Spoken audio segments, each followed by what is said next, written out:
So, first of all, this is not the H-bomb. H-bomb is coming. This is another milestone in setting up and demonstrating to the youth of this country how elections are being rigged.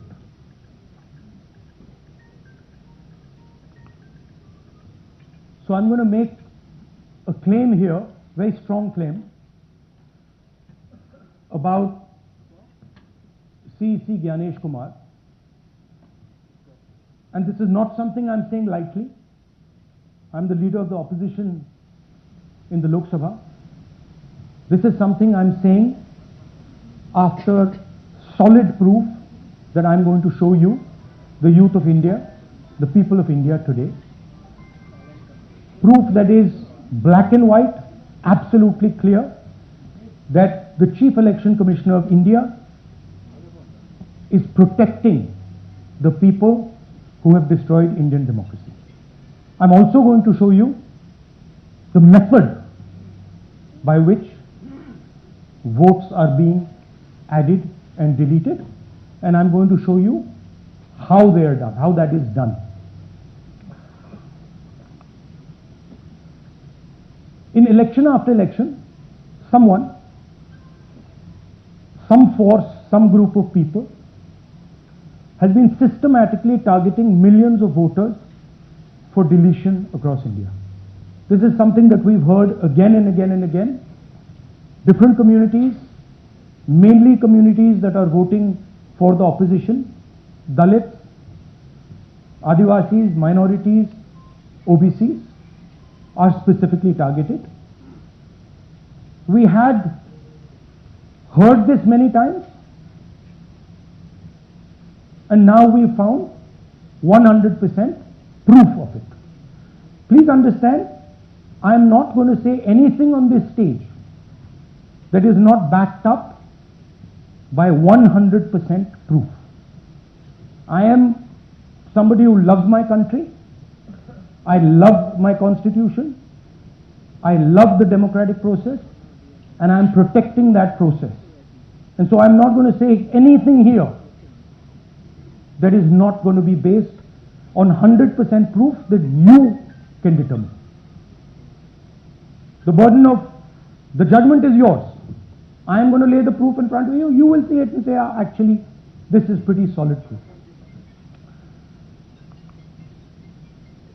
Aland is constituency in Karnataka, 6,018 votes. Somebody tried to delete 6,018 votes. We don't know the total number of votes that were deleted in Anand in the 23 election. They are much higher than 6,018, but somebody got caught deleting 6,018 votes. And it was caught, like most crimes, by a coincidence. What happened was, the booth level officer there noticed that her uncle's vote was deleted. And so she checked who deleted her uncle's vote, and she found that it was a neighbor. पड़ोसी ने uncle का vote delete किया था. उसने जाके पड़ोसी से पूछा कि आपने मेरे अंकल का वोट क्यों डिलीट किया. पड़ोसी ने कहा, मैं तो जानता ही नहीं, मैंने तो कुछ वोट डिलीट ही नहीं किया. Neither did the person deleting the vote know, nor did the person whose vote was deleted know. Some other force hijacked the process and deleted the vote. And as luck would have it, got caught. What does the operation look like?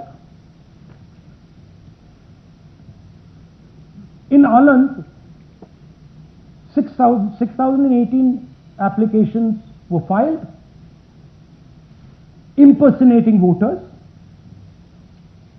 The people who filed these applications actually never filed them. And we will show you evidence of that on this stage. The filing was done automatically using software. We will show you that. Mobile numbers from outside Karnataka, from different states, and you can see on the map, from different states were used. Delete numbers in Anand, and it was done targeting Congress voters. So this was not random. We will show you again that these deletions were specifically targeting booths where the Congress party was winning. Here is example number 1, lady called Godabai. Someone created fake logins, deleted 12 voters, attempted to delete because then this was stopped. Godabai, of course, has no idea. Can you show us what Godabai has to say about this? Election time ಈಗ ನಾ ಅರ್ಜಿ ಹಾಕಿಲ್ಲ, ನನಗ ಅದಕ್ಕೆ ಸಂಬಂಧ ಇಲ್ಲ, ಅದು ಯಾರು ಹಟ್ಟಿ ಕಿಚಿ ಯಾರು ಏನ ಹಾಕ್ಯಾರ ಅನ್ನೋದು ನನಗೆ ಗೊತ್ತಾ ಇಲ್ಲ. So she has no idea. These were the cell phone numbers that were used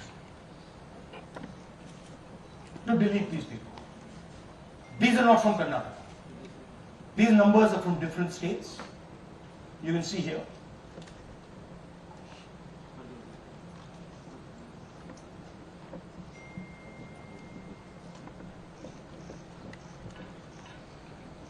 So the question is, whose numbers are these? How were they operated? Where were they operated from? Who generated the OTPs to disturb the process? Now these are questions that arise out of this. Here's example 2, Suryakant. This gentleman apparently deleted 12 voters in 14 minutes.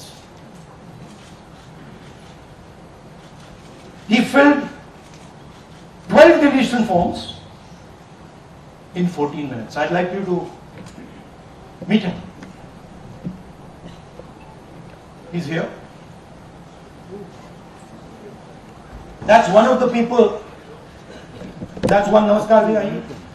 Babita Chaudhary is one of the votes that he is supposed to have deleted. He is supposed to have deleted. This is the gentleman. ये इनका vote delete किया जा रहा था. ये कर रहे थे. इनसे आप पूछिए. बताइए.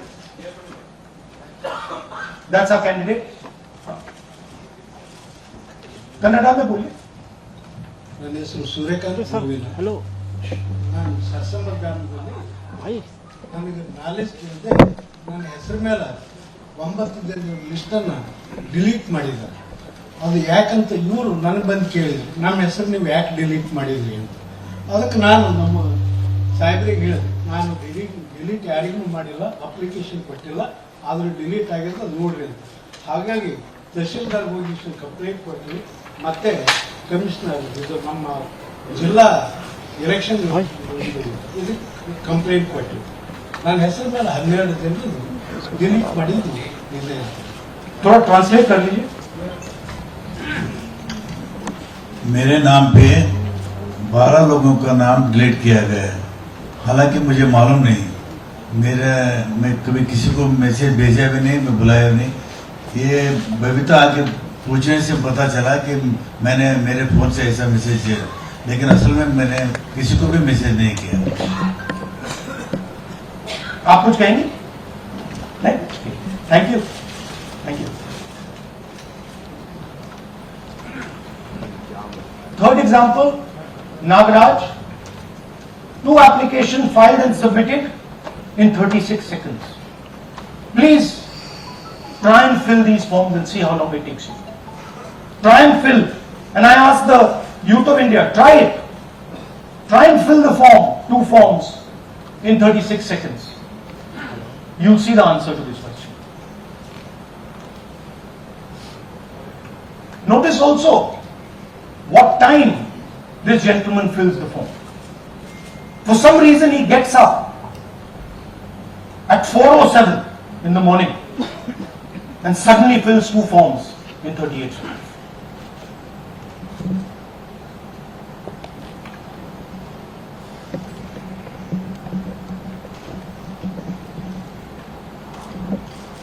Now let's talk about how this is being done and why I'm saying and we are saying that this is being done in a centralized manner, and this is being done not using individuals but using software. Look at the serial numbers. Serial number 1, serial number 1, serial number 1, serial number 1.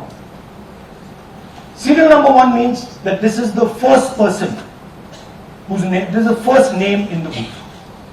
So a software is picking up the first name in the booth and using it to delete votes.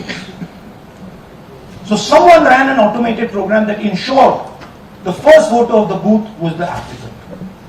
That same person got cell phones from outside the state, used them to file the application.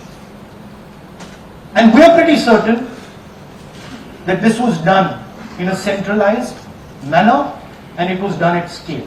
This was not done in a, at a worker level. This was done at a call center level. Okay? Targeted deletions in strong Congress booths. The top 10 booths with maximum deletions are Congress strong booths. Congress won 8 out of 10 booths in 2018. This was not a coincidence. This is a planned operation. Now, let's come to why I'm making such a direct accusation about this gentleman, Jagdish Kumar. There is an ongoing investigation on this matter in Karnataka. The CID of Karnataka has sent 18 letters in 18 months. 18 letters in 18 months to the Election Commission. And they have asked the Election Commission for some very simple facts.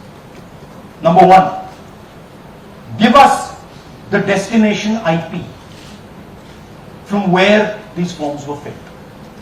Number 2, give us the device destination ports from where these applications were filed. And number 3, most important, give us the OTP trails, because when you file, you have to get notified. 18 times in 18 months. The CID of Karnataka has written to the Election Commission for this, and they are not giving it. Why are they not giving it? Because this will lead us to where the operation is being done. And we are absolutely convinced where this is going to lead. I'll give you a little bit of the chronology.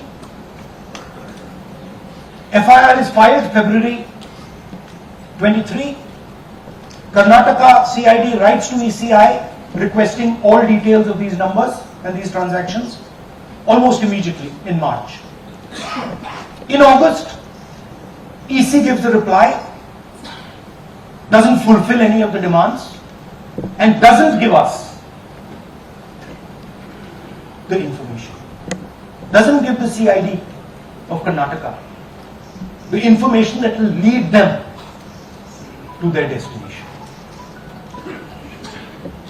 January 24, Karnataka CID writes to ECI again and says, please send full information.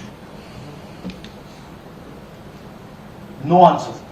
Karnataka CID by September 25, last letter went in September 25, has written 18 reminder letters.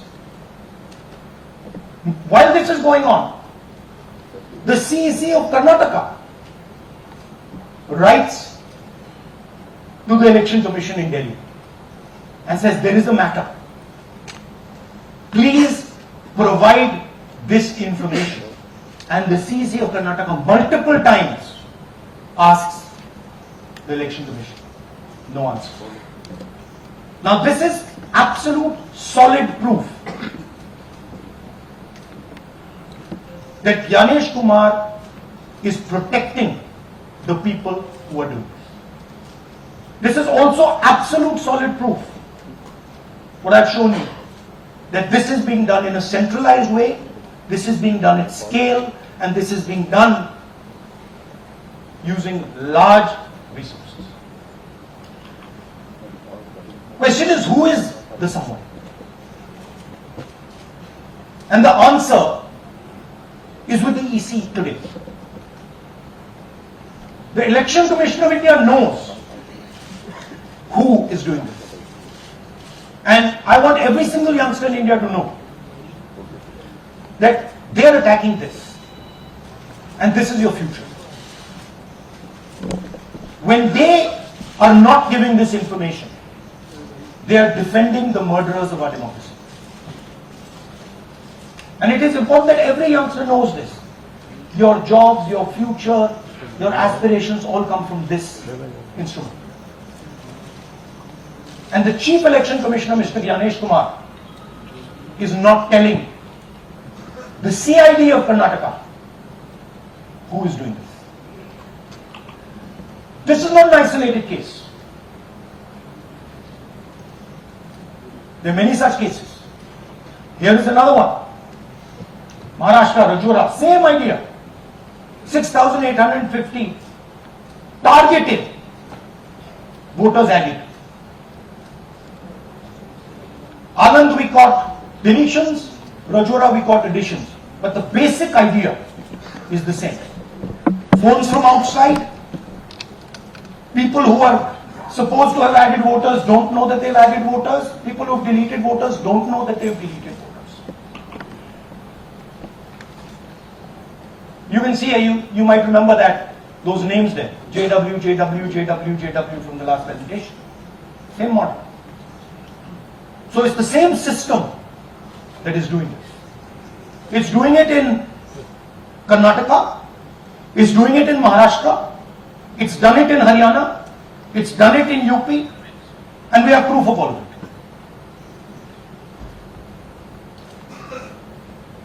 it. Names are being filled. Addresses, the address is Sasti, Sasti, Sasti, Sasti. Name is UQ, JJW.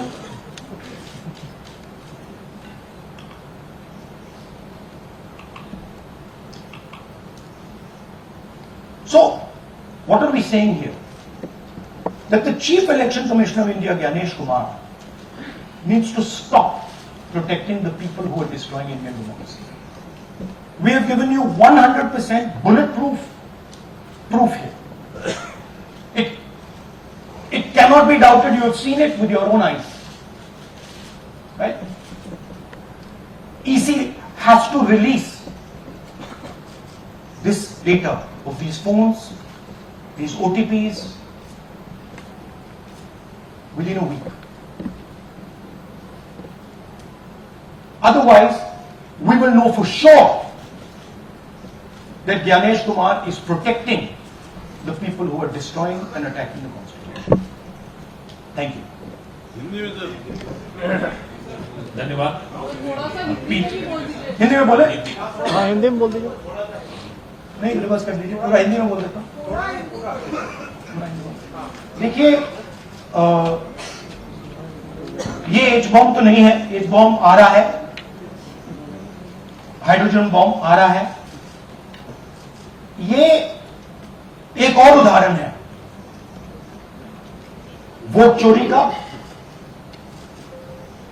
पिछली बार मैंने आपको editions के बारे में बताया था. ये हम आपको डिलीशंस के बारे में दिखा रहे हैं, और सबूत के साथ हम आपको दिखाएंगे कि ये जो डिलीशंस हुए हैं ये सेंट्रलाइज तरीके से कॉल सेंटर के प्रयोग करके, सॉफ्टवेयर के प्रयोग करके किए गए.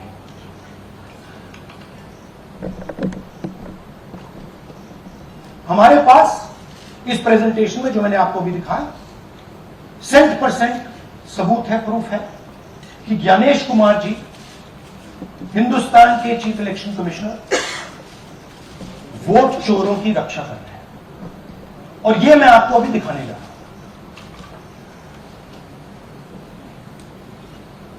हर इलेक्शन में हमें रिपोर्ट आती थी कि वोटर्स डिलीट हो रहे हैं,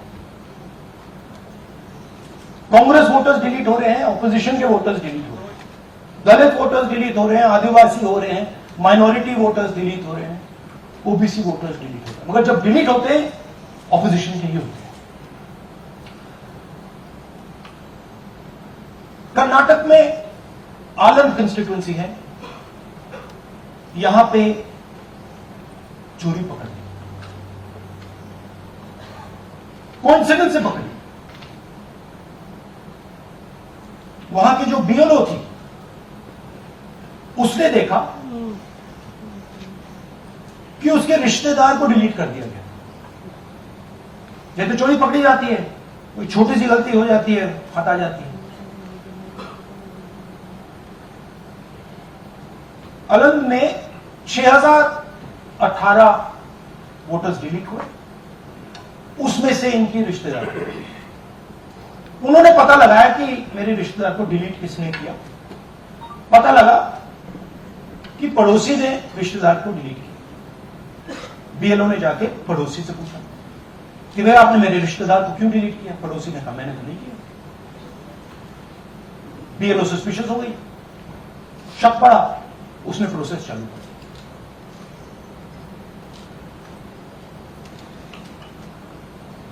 पता क्या लगा कि कोई ना कोई, किसी ने अलंग में वोटर डिलीशन सिस्टमैटिकली ऑर्गेनाइज तरीके से, सेंट्रलाइज तरीके से की।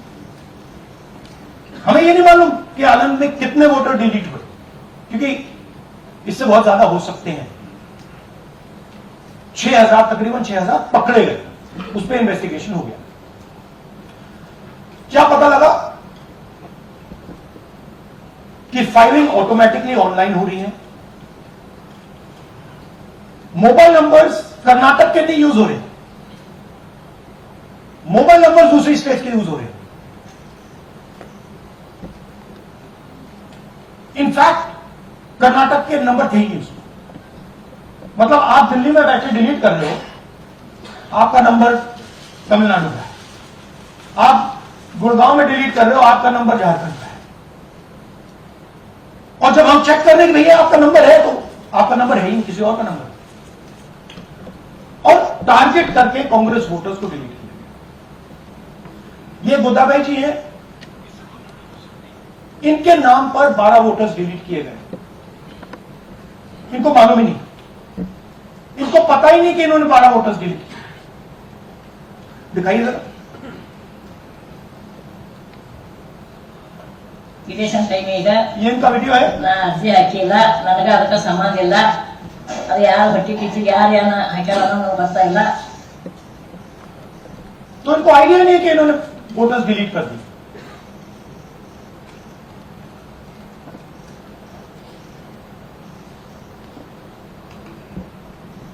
ये सारे के सारे जो नंबर्स हैं, ये कर्नाटक के नंबर्स नहीं है, ये अलग अलग स्टेट्स के नंबर्स हैं। और इन नंबर्स को आप फोन करके देखिए, रिप्लाई नहीं आता है।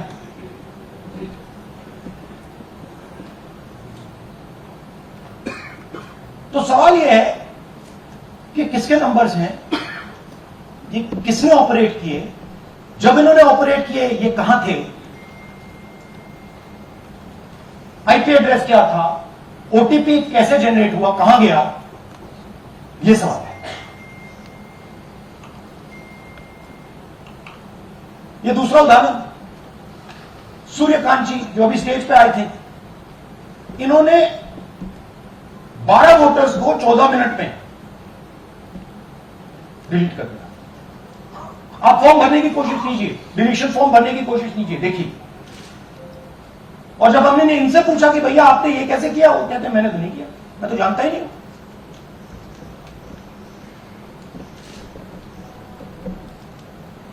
बबीता चौधरी जी का इन्होंने एक नाम डिलीट किया, यहां खड़ी है बबीता जी, यहां है सूर्यकांत जी, यहां है, आ जाइए जरा स्टेज पे, एक सेकंड आ जाइए, ये दोनों खड़े हैं यहां पे, सूर्यकांत जी, बबीता जी। इनको मालूम ही नहीं कि इन्होंने डिलीट किया। Thank you. नागराज जी, इन्होंने 2 एप्लीकेशन 36 सेकंड में फाइल कर दी। और मजे की बात देखिए, ये 4 बजे सुबह उठ के फाइल कर रहे हैं। पता नहीं क्या हुआ, 4 बजे सुबह कहा कि भैया मैं 2 वोटर को डिलीट करूंगा, और कितने 36 सेकंड में डिलीट करके खुश हो गए।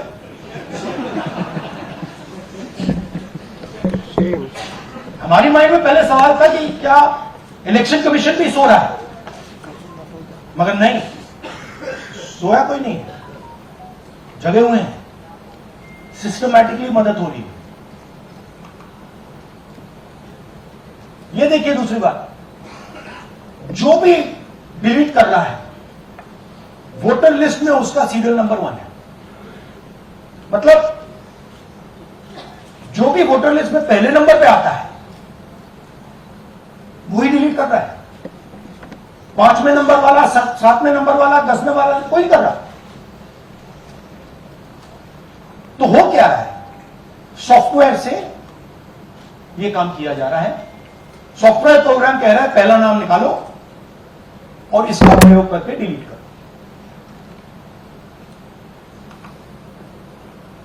टारगेटेड डिलीशंस हो रहे हैं। कांग्रेस पार्टी पर आनंद ने अटैक किया। टॉप 10 बूथ्स जहां सबसे ज्यादा कांग्रेस की स्ट्रेंथ थी वहां टारगेट किया।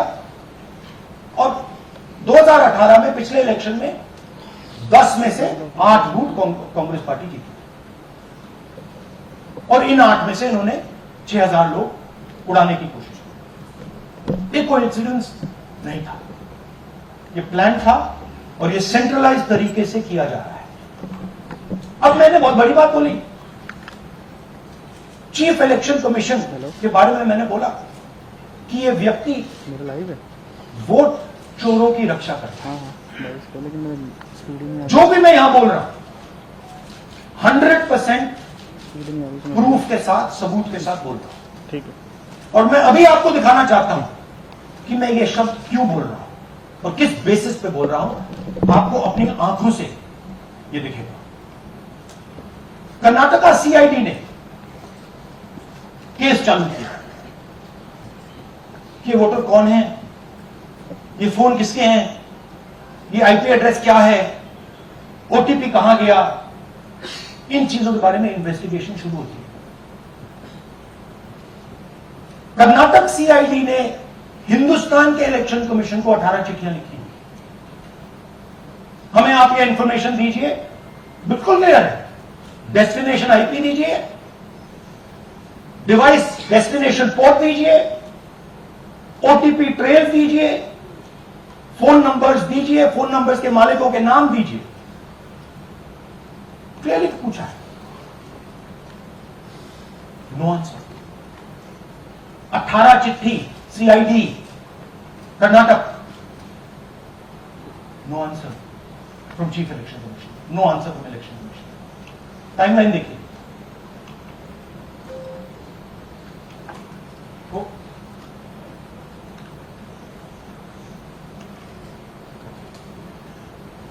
फरवरी 23 में इन्वेस्टिगेशन शुरू होती है। मार्च 23 में कर्नाटका सीआईडी चिट्ठी लिखती है ईसीआई को कि हमें सारी डिटेल्स दे दीजिए। अगस्त में इनकंप्लीट डिटेल दी जाती है, जिससे इन्वेस्टिगेशन आगे नहीं बढ़ेगा। जिन चीजों की जरूरत थी वो नहीं दी, जिसकी जरूरत नहीं थी वो सारी दे दी। पहला सबूत। दूसरा सबूत, 18 बार रिमाइंडर लेटर गए हैं। आपको अगर सीआईडी एक बार लेटर भेज दे और आप नहीं गए, आप जानते हो क्या होगा। यहां पे इलेक्शन कमीशन को 18 बार लेटर गए हैं, कुछ नहीं हुआ है। बाद में क्या होता है, कर्नाटक ईसी इलेक्शन कमीशन को लिखता है, कहता है भैया हमें दे दीजिए, आपको इंफॉर्मेशन देना पड़ेगा। No reply. मार्च 25 में आखिरी लेटर सितंबर में गया है, कुछ ही दिन पहले। No reply from EC. यह है सबूत कि ज्ञानेश कुमार जी वोट चोरों की रक्षा कर रहे हैं, और यह ब्लैक एंड व्हाइट सबूत है, इसमें कोई कंफ्यूजन नहीं है।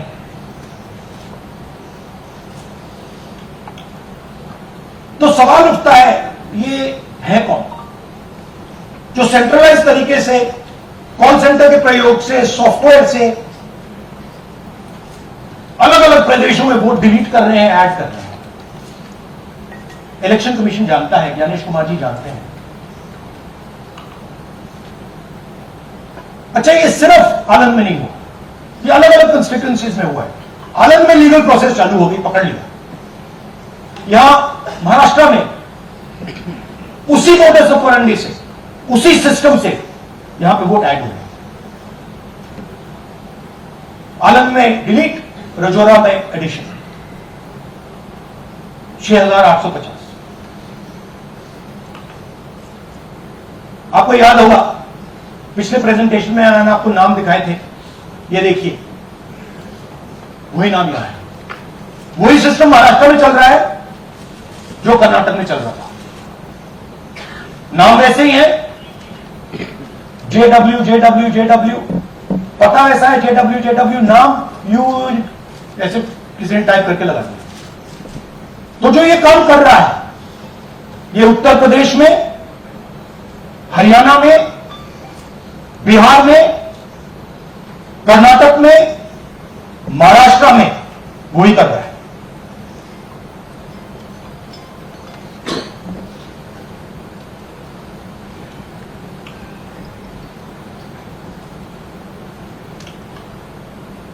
तो हमारी डिमांड है, ज्ञानेश कुमार जी, आप अपना काम कीजिए। आपने उठ लिया है, आप हिंदुस्तान के चीफ इलेक्शन कमिश्नर हैं। आपसे कर्नाटक की सीआईडी सबूत मांग रही है। आप कर्नाटक की सीआईडी को यह सबूत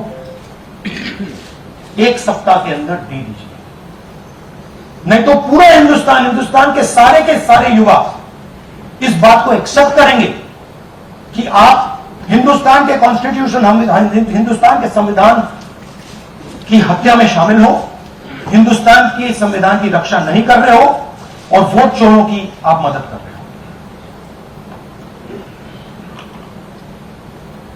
थैंक यू। और थोड़ी देर में हम आपको हाइड्रोजन बॉम्ब दिखाने जा रहे हैं।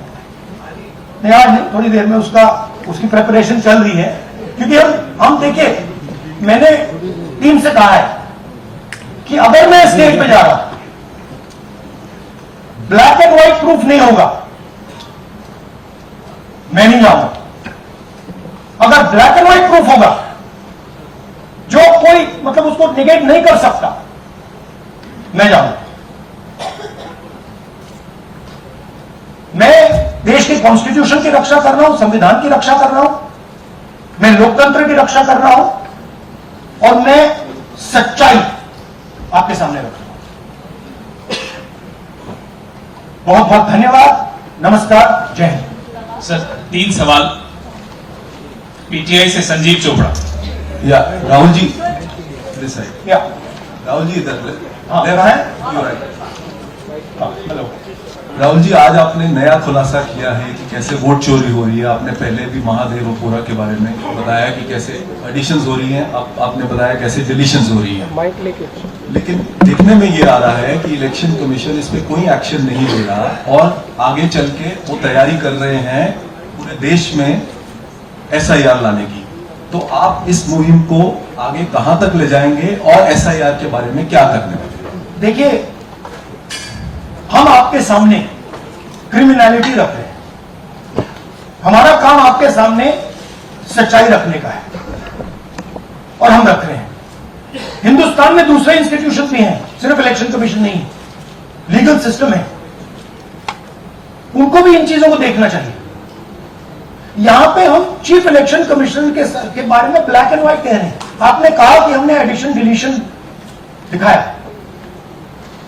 पहले प्रेजेंटेशन में मैंने एडिशन दिखाया था, अब हमने डिलीशन दिखाया है, मगर हमने एक और चीज जोड़ दी, एडिशन और डिलीशन का सिस्टम, उसका स्ट्रक्चर, उसका तरीका, और हमने यह दिखाया है कि जो डिलीट कर रहा है, जो ऐड कर रहा है, महाराष्ट्र में, कर्नाटक में, यूपी में, वो एक ही एक ही फोर्स। हमने आपको वो एड्रेसेस दिखाए। Same system is being used in Maharashtra, is being used in Karnataka, is being used in Uttar Pradesh, is being used in Haryana. Same people are doing it. ANI से Siddharth, ANI। Sir, this side, sir. Sir, on your left, sir. On your left. This side, sir, on your left. Sir, मेरा आपसे सवाल ये है कि जब आप कह रहे हैं कि ज्ञानेश कुमार जो चीफ इलेक्शन कमिश्नर है, उन्हें पता है ये कौन कर रहा है, हाँ, और ये पॉलिटिकल फायदा जरूर किसी को हो रहा है। आप कह रहे हैं कांग्रेस के बूथ के ऊपर ही सारे वोट्स डिलीट किए जा रहे हैं, तो वो कौन लोग आपके हिसाब से हैं जिनको ये फायदा पहुंच रहा है, पहला। और दूसरा ये, वो आपने एक हफ्ते का समय दिया है, जब आपने एक हफ्ते का समय दिया, तो क्या एक हफ्ते बाद आप इसको आगे कैसे इनिशिएट करेंगे? क्या आप लोग कोर्ट का रास्ता अपनाएंगे या और कोई हायर एजेंसी से इस बात की डिमांड रही होगी? ये ऑर्गेनाइज्ड तरीके से क्राइम दिखाई दे रहा है जो आप बता रहे हैं, अगर आपकी बात के ऊपर जाए। देखिए, फ्रैंकली ये जो मैं यहां कर रहा हूं, ये मेरा काम नहीं। मेरा काम डेमोक्रेटिक सिस्टम में पार्टिसिपेट करने का है। मेरा काम डेमोक्रेटिक सिस्टम की रक्षा करने का नहीं है। वो काम हिंदुस्तान के इंस्टीट्यूशंस का है। वो काम वो नहीं कर रहे हैं, इसलिए मैं कर रहा हूं। अब मैं आपको यह कह सकता हूं कि हमने आपको 2 बार सबूत दिखाया है, और जब हम ये प्रेजेंटेशंस खत्म करेंगे, इसमें लगेंगे 2-3 महीने, जब हम ये खत्म करेंगे, आपके माइंड में कोई डाउट नहीं होगा कि हिंदुस्तान में state after state, Lok Sabha after Lok Sabha चोरी हुई है।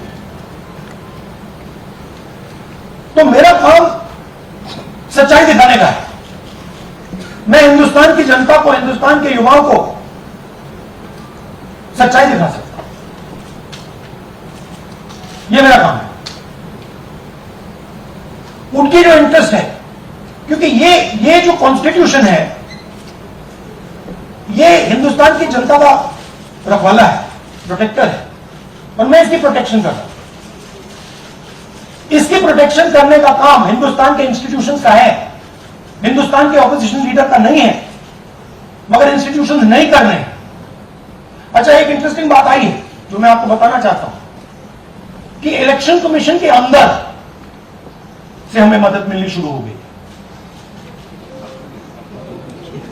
मैं साफ बोल देता हूं, इलेक्शन कमीशन के अंदर से, पहले नहीं हो रहा था, अब इलेक्शन कमीशन के अंदर से इंफॉर्मेशन आ रही है। यह रुकेगा नहीं, यह रुक नहीं सकता है, क्योंकि हिंदुस्तान की जनता इस बात को एक्सेप्ट नहीं करेगी। एक बार हिंदुस्तान की जनता को, हिंदुस्तान के युवाओं को पता लग गया कि वोट चोरी हो रही है, उनकी शक्ति लग जाएगी। IANS से आलोक झा। इस तरह से नहीं प्लीज। IANS से आलोक झा। वो भी मैं आपको दिखा दूंगा, वो भी मैं आपको प्रूफ के साथ दिखा दूंगा, है हमारे पास। हाइड्रोजन बॉम्ब में ब्लैक एंड व्हाइट है। मैं फाउंडेशन लगा रहा हूं, मैं फाउंडेशन क्रिएट कर रहा हूं, है हमारे पास। मैं स्टेज पे बिना प्रूफ के नहीं चलूंगा, बता रहा हूं। राहुल जी, आपने कहा, ऐसे मत पूछिए please. Last question, Rahul ji, IANS से आलोक झा। राहुल जी इधर, आपने कहा आपके पास आलोक झा। इधर सर कहानी। हाँ, आपने कहा सर कि आपके पास पुख्ता सबूत है, ब्लैक एंड व्हाइट सबूत है, तो क्या अगर ईसीआई अभी जवाब नहीं देती है तो कोर्ट का रुख करेंगे, ये ऑप्शन है आपके पास, जाएंगे? देखिए, मैंने कहा कि मेरा काम as opposition leader normal situation में मेरा काम ऑपोजिशन का रोल है, सरकार पे प्रेशर डालने का रोल है। मेरा काम हिंदुस्तान के लोकतंत्र को बचाने का नहीं है, मैं वो काम कर रहा हूं, इस स्टेज पे मैं वो काम कर रहा हूं। तो मेरी सोच है कि as a patriotic Indian, as somebody who loves India, who loves the constitution, it is my duty to put the truth in front of the people. अब अगर हिंदुस्तान के इंस्टीट्यूशंस कुछ करना चाहते हैं, वो करेंगे। उनमें भी बहुत लोग हैं, जैसे मैंने आपसे कहा, मैं सरप्राइज होना हूं, इलेक्शन कमीशन से लोग आए, इंफॉर्मेशन दे रहे हैं और बढ़ रहा है। सर, क्या जब तक सीईसी ज्ञानेश कुमार अपने पद पर है, जैसा कि आप कह रहे हैं कि वो फ्री एंड फेयर इलेक्शन होने नहीं देंगे, तो तब तक इलेक्शन का मतलब क्या रह जाएगा? क्या आप इनको हटाए जाने की या इनको इस्तीफा देने की मांग करते हैं? तो आप इमेजिन कीजिए, और ये शॉकिंग बात ये है कि ये अभी शुरू नहीं हुआ, ये 10-15 साल से चल रहा है, ये सिस्टम है, ये स्ट्रक्चर है। हिंदुस्तान की जो डेमोक्रेसी है वो हाईजैक हो गई है।